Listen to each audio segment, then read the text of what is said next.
Gosto muito desse texto, Salmo 128. Salmos número 128.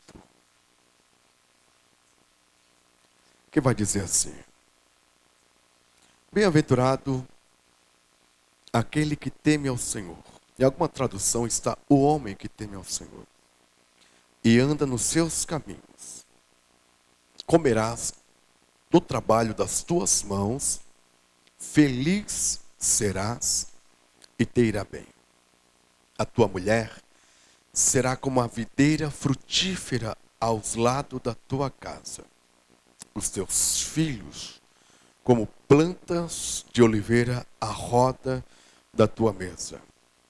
Assim é abençoado o homem que teme ao Senhor.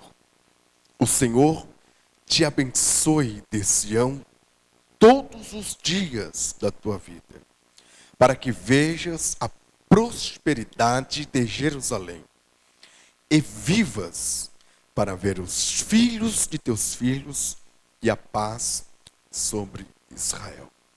Queridos, abra também a sua Bíblia. Vamos ler. De número 5, o versículo 22 e o 23. Eu quero me deter aqui nessa noite, nesse último aqui, ó, domínio próprio. Em algumas está moderação, em outras traduções está temperança. Amém? Tome assento, por bondade. Eu gosto muito do tema família. Todo culto ele tem, ou seja, a igreja já é uma extensão da nossa família. A gente sempre fala que o culto não começa aqui. Na verdade, só um pouquinho mais de retorno, o Jonathan aqui para mim, obrigado. O culto não começa aqui na igreja. O culto começa em casa. Ou seja, a igreja é uma extensão da nossa família. O culto começa lá, né? O louvor, a adoração, o aprendizado da palavra. O principal responsável pela educação, pelo ensinamento, já foi falado aqui, ensinar é conduzir pelas mãos. Por exemplo, se eu quero ensinar o meu filho a ser um aluno da escola bíblica dominical, eu não posso mandar, porque ensinar é fazer isso aqui, é conduzir pelas mãos, é vir junto. Então, mandar é uma coisa, ensinar é outra. É você dar exemplos, como a gente viu no vídeo. Queridos, nós vamos falar hoje, para nós ganharmos tempo, sobre domínio próprio, moderação, ponto de equilíbrio. Observe uma coisa que todo ser humano, ele tem muita dificuldade de ter um ponto de equilíbrio. A gente tem muita facilidade de ir aos polos, aos extremos. Ou a gente vai para um lado, ou a gente vai para o outro lado. Observe que a moderação é um fruto do Espírito. É algo que flui dentro de nós, que vem de Deus. Porque o fruto do Espírito, vocês sabem muito bem, que é exatamente o caráter de Deus sendo moldado, né, dentro de nós. Moderação. Hoje muitas famílias, muitos casais estão em decadência porque eles não conseguem ter um controle, não conseguem ser temperados, não conseguem ter o ponto de equilíbrio. Para me ganhar tempo, eu quero falar de alguns excessos que a gente deve evitar. Alguns excessos. Eu coloquei aqui, por exemplo, o excesso da confiança. Confiar é bom? Obviamente que sim. Mas o excesso, quando a gente se excede, torna-se prejudicial. Esses dias eu disse aqui na escola bíblica, né, que comer feijão é bom demais. Não é bom comer feijão? Tem ferro, tem bastante nutriente. Mas se a gente comer feijão de manhã, ao meio-dia, à tarde, na sobremesa, à noite, de madrugada, não sei se alguém come de madrugada, mas de madrugada feijão, todo dia feijão, vai dar problema, né? Porque é o excesso, a gente se excedeu. E o excesso de confiança, o que é o excesso de confiança?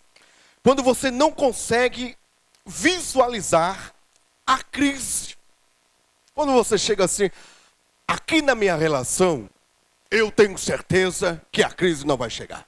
Eu confio aqui dentro do meu lar. Eu quero fazer você lembrar daquela parábola que Jesus falou sobre os fundamentos. Você lembra? Uma casa foi edificada na rocha. A outra casa foi edificada na areia. Agora, por que o primeiro cidadão edificou a casa dele na rocha? Porque ele, quando projetou em construir uma casa, ele logo lembrou de algo que poucos lembram. Um dia o vento vai soprar aqui. Um dia a tempestade vai bater na porta da minha casa. Então eu preciso fortalecer, ter uma casa fortalecida, com estruturas. Ele não confiava? Obviamente que ele confiava. Mas por que o outro, ele não construiu na rocha? Queridos, construir na rocha dá um trabalhão. Você bater em pedra não é fácil. Enquanto o outro estava começando a casa, o outro já estava comendo churrasco, porque estava inaugurando a casa. É fácil, porque cavar na areia é a coisa mais simples que tem. Mas não tem fundamento. É superficial, superficialidade. Aí, por que o outro construiu na areia? Por quê? Como quem diz, não, eu me garanto, tempestade aqui jamais. Eu vou perder tempo ficar batendo. Não, aqui, a crise jamais vai chegar aqui. Jamais o vento vai soprar aqui. O excesso, eu coloquei aqui, ó. Você já ouviu alguém dizer assim? Mas a gente estava tão bem. Não sei como isso foi acontecer. Escute o que eu vou dizer assim para você, ó. Alguns dizem assim, ó. Melhor estraga. Aqui no nosso casamento não precisa. Tá bom demais.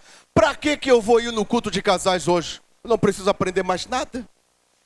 Já sei tudo sobre relacionamento conjugal. Eu já sei tudo como deve ser um pai, um esposo, uma esposa. Alguém diz assim, ó, já faz mais de 50 anos que eu sou casado. O que eu tenho que aprender mais? Queridos, ninguém sabe tudo. Nenhum casamento é tão bom a ponto de não precisar aprender. Se você for ver em Provérbios 4:18, Salomão vai dizer assim, ó, mas a vereda do justo é como a luz da aurora, que vai brilhando, brilhando, até se tornar dia perfeito. Amanhã eu preciso ser melhor do que hoje. E para mim ser melhor do que hoje, eu preciso reconhecer que eu preciso ser melhor. Amanhã o seu casamento precisa ser melhor do que hoje. Mas para isso você precisa reconhecer que ele precisa ser melhor. A arrogância, o orgulho e a soberba nos atrapalham em tudo. Na nossa relação com Deus, na nossa relação com os homens e principalmente na nossa relação conjugal, familiar. Quando a gente pensar assim, eu não preciso melhorar mais, tá bom. Olha só o que esse excesso de confiança traz. O excesso de confiança gera comodismo. Você se acomoda. Você não vai mais ler um livro para ajudar na sua relação, porque você entende que a sua relação está 100%. Esse excesso de confiança, a relação não vai desenvolver, ela não vai crescer, ela vai estagnar. E é como andar de bicicleta. Quando a gente parar de pedalar, obviamente que a gente vai cair. A relação, ela precisa cada vez ser melhor. E aos poucos, ela começa a regredir. Tire da sua cabeça que não existe casais com 30, 40, 50 anos de casados, com filhos, com netos e bisnetos. E quando você vê, você é surpreendido pelo divórcio e por uma separação. E às vezes, você pensa assim, mas como que pode? Aquele casal parecia que se dava tão bem, nunca vi eles brigando. Nunca brigaram porque também nunca tentaram resolver nada. Eles colocavam a sujeirinha debaixo do tapete. Eles preferiam não se encontrar, não se falar, não resolver os problemas. Eles foram, né, numa linguagem bem popular, empurrando com a barriga. E automaticamente se iludindo que estava bom. Tá bom assim, tá bom. Eu sou um marido perfeito, você é uma esposa perfeita. Queridos, não existe marido perfeito. Eu fico preocupado quando eu vejo alguém, né, que vem palestrar e tenta passar uma sensação que ele é um marido perfeito, que ele é um pai perfeito. Não existe, tire isso da sua cabeça. Não existe marido perfeito, não existe esposa perfeita, não existe filhos perfeitos. Os nossos filhos não são lá fora o que eles são na nossa frente. Você sabe, você já foi criança também, você já foi adolescente, você já foi jovem também. Não existe famílias perfeitas, mas existe famílias super abençoadas. Amém? Existem famílias. Agora, para isso, para que a minha família venha a ser abençoada, para que a minha casa venha a ser uma casa de bênção, eu preciso reconhecer que eu preciso ser melhor. Então, o excesso de confiança. Quando a gente casa diante do altar, né, o moço e a moça, a gente projeta um monte de coisa. A gente projeta a casa, a gente projeta a festa, projeta a lua de mel, projeta a cor do tapete, as flores, convidados, o churrasco, projeta um monte de coisa boa. Mas a gente não projeta as crises, não é verdade? A gente não projeta as perdas que a gente pode ter. A gente não projeta as lágrimas. A gente não projeta os espinhos que a gente vai pisar. Dentro da ótica humana, os nossos filhos vão nos sepultar. Mas quantos pais que sepultaram filhos? A crise pode bater na nossa porta a qualquer momento.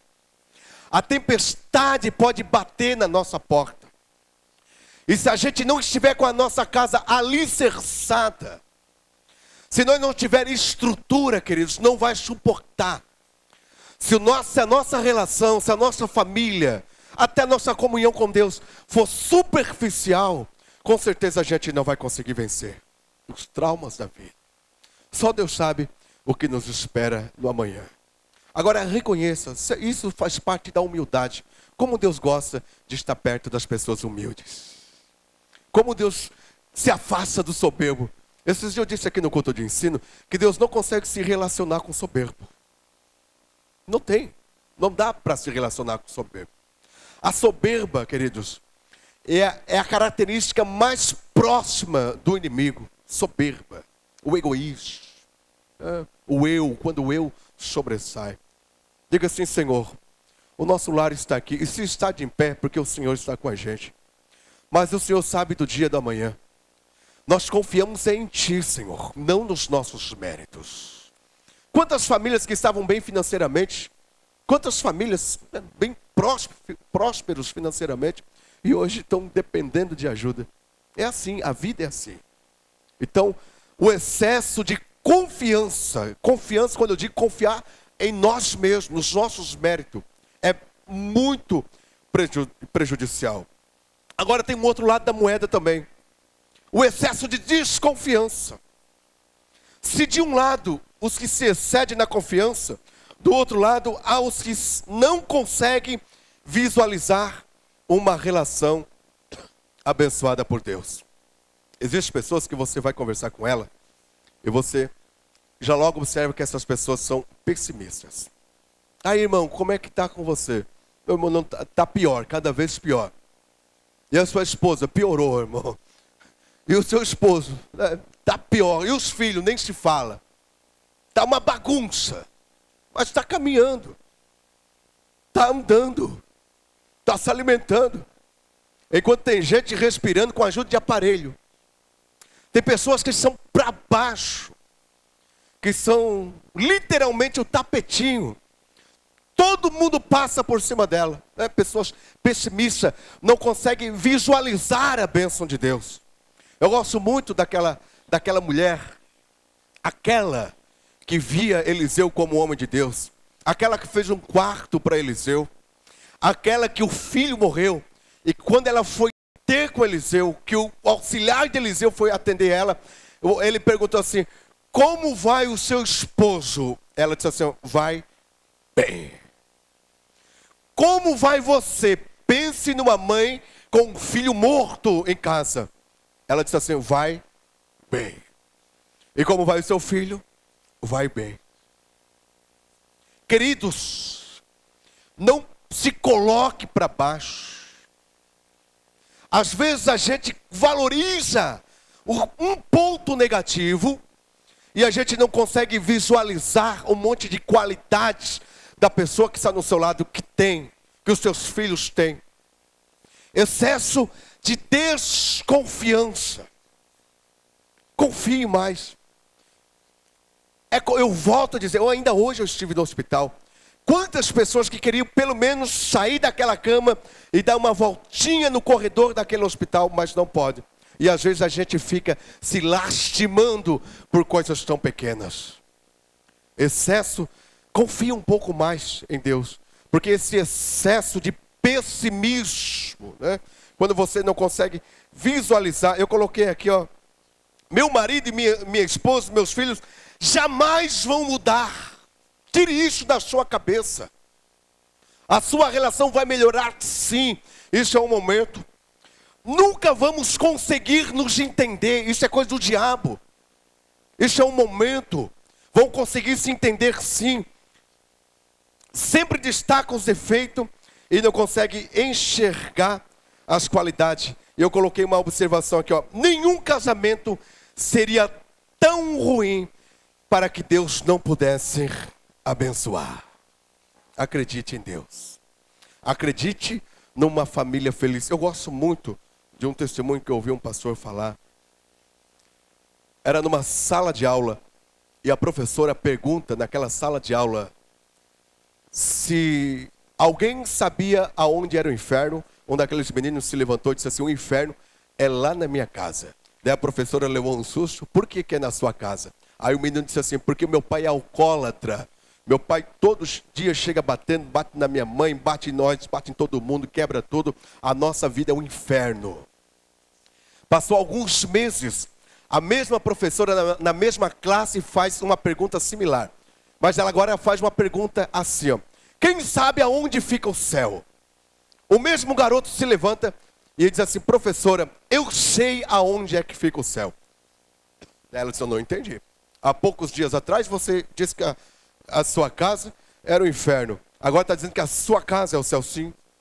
Explica. Daí ele disse assim: meu pai era alcoólatra. Realmente a nossa casa era o inferno. Mas um dia bateu um homem na porta da nossa casa. Era um pregador do evangelho. E ele apresentou Jesus para o meu pai. Meu pai aceitou Jesus. Aleluias. Agora o meu pai não anda mais com uma garrafa de cachaça na mão. Agora ele anda com a Bíblia. Agora o meu pai não espanca mais nós, mas meu pai coloca a mão sobre a nossa cabeça e nos abençoa. Meu pai nos conduz à igreja. E o que era o inferno agora é um pedacinho do céu. Porque Deus restaura. Deus pode restaurar a sua casa. Você que está aí no seu lar, Deus pode restaurar o seu casamento. O divórcio não é a solução. A solução é você pegar a sua relação conjugal, a sua família, pegar os seus filhos e colocar nas mãos de Deus. Mas você tem que ter confiança em Deus. Eu quero falar de um assunto agora que é bem pertinente, sobre trabalho. Queridos, eu já ouvi alguns dizer assim, né, uns vadios dizendo assim: eu quero descobrir quem inventou o trabalho. Quem inventou o trabalho foi Deus. O trabalho é uma dádiva de Deus. Trabalho é uma bênção de Deus. Trabalho é uma ordem de Deus. Em Gênesis, capítulo 3 e 19, o Eterno diz assim, ó: com o suor do teu rosto comerás o teu pão. Lá em Provérbios 6:6, o sábio Salomão vai dizer assim, ó: vai ter com a formiga, ó preguiçoso, olha os seus caminhos e ser sábio. E Jesus também disse, e Jesus lhe respondeu em João 5,17, meu pai trabalha até agora e eu também. Segundo Tessalonicense, Paulo foi um pouco enfático, mas ele diz assim, ó, 3:10, segundo Tessalonicense, quem não trabalha, não precisa, e quem não comer vai morrer. Paulo estava dizendo assim, quem não trabalha, pode morrer, companheiro. A pior coisa, o pior defeito que pode existir num homem, numa mulher, é a ausência do trabalho. Se tiver algum adolescente aqui, algum jovem, que você ainda não casou, observe se o homem que você vai casar, que você pretende casar, se ele gosta da hora do Brasil, da hora do trabalho. Observe, moço, se a mulher que você vai casar, se ela gosta de trabalhar. Porque tem umas que no meio do povo, tudo bem bonitinha, cheio de coisinha e tal, mas às vezes não sabe nem lavar prato, não sabe nem limpar o banheiro. Aí se você casar com ela, aí você vai ter que limpar, vai ter que cozinhar. E se você casar com o preguiçoso, você vai ter que trabalhar para sustentá-lo. Porque nem Deus suporta o vadio. O apóstolo Paulo também não suportava, ele disse assim, não é nem para comer o vadio, não é nem para dar comida para o vadio, deixa ele morrer de fome, miserável. Agora, queridos, existe um outro problema. O excesso do trabalho. Eu já disse, todo o excesso é prejudicial. Eu coloquei aqui, ó. Vivemos em uma sociedade materialista. Você concorda comigo? Uma sociedade materialista. Onde todos correm em busca do ter. Todo mundo quer ter hoje. Já observou? Todo mundo quer ter. Já se tornou até uma competição. As pessoas competem entre si. Ainda quando a gente corre para ter, até para o nosso conforto, para a nossa família, até que se entende. Mas geralmente as pessoas, elas compram muito para competir com as pessoas. Não é verdade? Se o fulano pode ter, se ele comprou, mas nem que eu morra trabalhando, mas eu vou ter que ter, porque é uma competição. Nessa competição, muitos casamentos estão se desgastando. Muitas famílias estão se destruindo.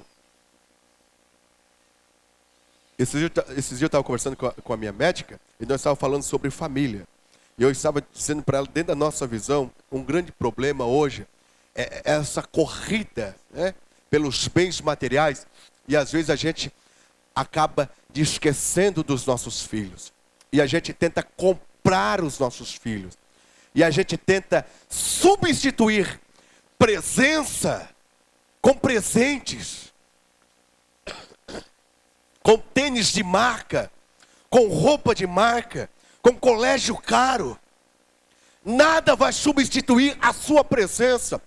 Volta e meia, a gente vai aconselhar alguém que diz assim, eu não entendo. Eu dei o melhor colégio para o meu filho. Eu dei a melhor roupa para o meu filho. Eu dei a melhor casa, a melhor condição de vida. E quando eu vi, eu perdi o meu filho. Eu perdi o meu casamento. Eu perdi meu esposo, a minha esposa. Mas às vezes a gente deu tudo isso, mas a gente foi um pai omisso. Uma mãe que não foi presente. Que correu em busca do ter. Porque nessa sociedade só tem status quem tem. Essa sociedade materialista, você vale pelo que você tem e não pelo que você é. Se você tem muito dinheiro, você vale muito dinheiro. Se você tem pouco dinheiro, você vale pouco dinheiro. E se você não tem nada, você não vale absolutamente nada. Essa é a visão dos homens hoje. Por isso que todo mundo corre em busca de status. Por isso que todo mundo corre em busca do dinheiro, para que a gente possa pelo menos ter uma posição na sociedade.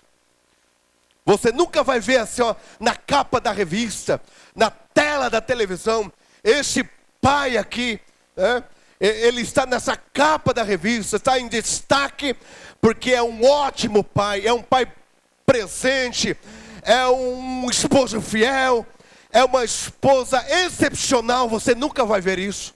Você vai ver, fulano de tal está aqui, porque ele é o dono da maior fortuna do Brasil. Ele está em 5º lugar no ranking mundial. Está aqui porque tem o corpo mais bonito do Brasil. Não sei quantos quilos de silicone, assim por diante. Porque os valores da família hoje, nessa visão dessa sociedade odierna, já não tem, mas não faz sentido. Só porque nós não estamos competindo com eles. Nós estamos preservando a família. Queridos, melhor um pouco com Deus do que um muito sem Deus. Melhor é um pouco. É muito melhor você comer um bife de terceira, mas no lado da sua esposa e dos teus filhos, do que você ter um filé mignon para você comer, mas sem ter paz dentro do seu lar. Nem faz digestão. Porque o que é um homem, o que é uma mulher sem uma família? Não é nada. Até ministerialmente, quantos que perdem a sua família porque querem se assentar numa cadeira de destaque? Esses dias eu disse para alguém, ministério não é posição. Tem muita gente equivocada com ministério. Para mim, ministério é responsabilidade. E tem muita gente que perdeu casamento, que perdeu filhos, que perdeu família, só por causa de um ministério, porque eles viam o ministério como uma posição. E como que o ministério vai ser frutífero e vai ser próspero se o casamento terminar? A gente tem resolvido frequentemente problemas de pessoas que pregam, que viajam, e eles dizem assim, a promessa de Deus está se cumprindo na minha vida. E já faz 40 dias que eu não chego em casa, e quando eu chego em casa eu tenho 2 malas, já vi alguns, ainda penso que é bonito isso, né? Eu tenho 2 malas, eu pego uma, deixo uma, pego a outra e volto. E o diabo fica olhando, então tá bom. As pessoas correm, trabalham demais. Em Gênesis 5 e 6, a Bíblia vai falar, no livro de Gênesis, começa ali no capítulo 1 já. 2 projetos de Faraó, para enfraquecer, o meu horário já deu, para enfraquecer o povo de Israel. Você sabe muito bem que o povo de Israel, após José, cresceu muito no Egito. E Faraó ficou muito preocupado com o crescimento. E ele pensou assim, eles vão crescer mais do que nós. E ao invés de nós dominá-los, eles vão nos dominar. Marque bem que eu já vou concluir. Primeiro projeto, nós vamos enfraquecer, nós vamos matar os meninos. E começou a matança. As parteiras não quiseram matar, mas ele deu o decreto que todo menino deveria ser lançado no rio Nilo. Foi exatamente nessa época que nasceu Moisés. O diabo está super preocupado com os nossos filhos. Porque essas crianças que aqui estão, eles não são a igreja do amanhã, eles são a igreja do presente. Porém, no amanhã, elas vão ser as mães, vão ser os pais, vão ser os formadores de opinião, vão ser os pastores. E o que o diabo quer? O diabo tem os seus planos a longo prazo. Porque se ele conseguir impedir esse projeto, arrancar os nossos filhos da presença de Deus, ele vai conseguir enfraquecer a igreja do amanhã. Aí você vai ver, vai lá no presídio e vê quantos filhos de crentes estão lá. Queridos, marque o que eu vou dizer para você. Escute o que eu vou dizer para você. O diabo luta contra todos os jovens, todos os adolescentes e todas as crianças. Mas com os nossos filhos, essa luta é dobrada. Coloque isso na sua cabeça. Mas outro projeto do diabo, eu estou falando sobre excesso de trabalho. Outro projeto de Faraó era o seguinte: nós vamos